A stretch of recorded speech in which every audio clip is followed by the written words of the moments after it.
রোগী নিয়ে আপনাকে টানা হেঁচড়া করতে সমস্যা, কান্দে করা রোগী নিতে হয়। চিকিৎসা পাওয়া গেছে মোটামুটি, কিন্তু বৃষ্টির বান্ধব খুবই কষ্ট হয়েছে। ভালোভাবে যদি পরিবেশটা ঠিক করে দিত অনেক ভালো হতো। সরকারের কাছে একটু আবেদন।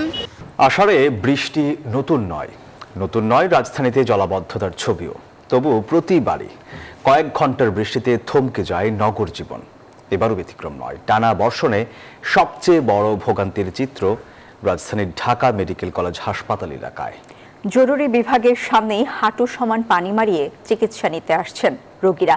সেই সঙ্গে দুর্ভোগে পড়েছেন স্কুল ও অফিসগামী মানুষ। বিস্তারিত জানাচ্ছেন রাশেদ রায়হান।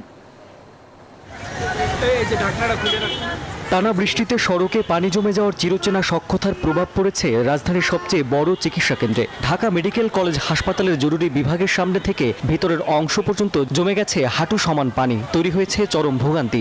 চতুর সাইডে পানি, কই যাবো? বাগান গেটে পানি, ইমার্জেন্সি পানি, সব জায়গায় পানি। রোগী নিয়ে আপনাকে টানা হেঁচড়া করতে সমস্যা, কান্দে করা রোগী নিতে হয়। চিকিৎসা পাওয়া গেছে মোটামুটি, কিন্তু বৃষ্টির বান্ধব খুবই কষ্ট হয়েছে। ভালোভাবে যদি পরিবেশটা ঠিক করে দিত অনেক ভালো হতো। সরকারের কাছে একটু আবেদন। জলাবদ্ধতার প্রভাব পড়েছে শিক্ষার্থীদের উপরও। বৃষ্টি উপেক্ষা করে স্কুলে যেতে হচ্ছে শিশুদের। কোথাও হাঁটু সমান, কোথাও গোড়ালি সমান পানি পেরিয়ে বিদ্যালয়ে পৌঁছাচ্ছে তারা। এতে অসুস্থ হয়ে পড়ার সংখ্যাও বাড়ছে বলে মনে করছেন অভিভাবকরা।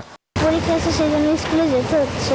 বাচ্চাদের জ্বর হওয়ার সম্ভাবনা থাকে, আমাদের নিজেদের জ্বর হওয়ার সম্ভাবনা থাকে। বাসার সামনে থেকে অনেক পানি, বাসার সামনে থেকে গেটের সামনে থেকে রিকশায় উঠে আসলাম। আমাদের অনেক কষ্টই হয় এই বৃষ্টির মধ্যে আসা যাওয়া।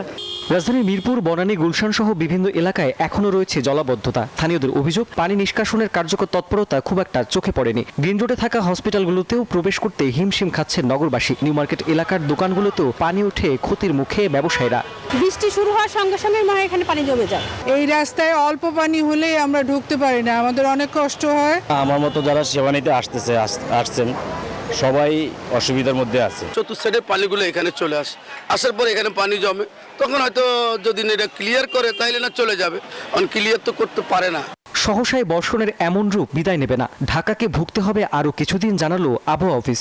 14 তারিখ 15 তারিখ পর্যন্ত বৃষ্টিপাতের তীব্রতা সারা বাংলাদেশে একটু কমে যাবে, কিন্তু 16 তারিখ থেকে বৃষ্টিপাতের তীব্রতা আবার আস্তে আস্তে করে বৃদ্ধি পাওয়ার কিন্তু সম্ভাবনা রয়েছে।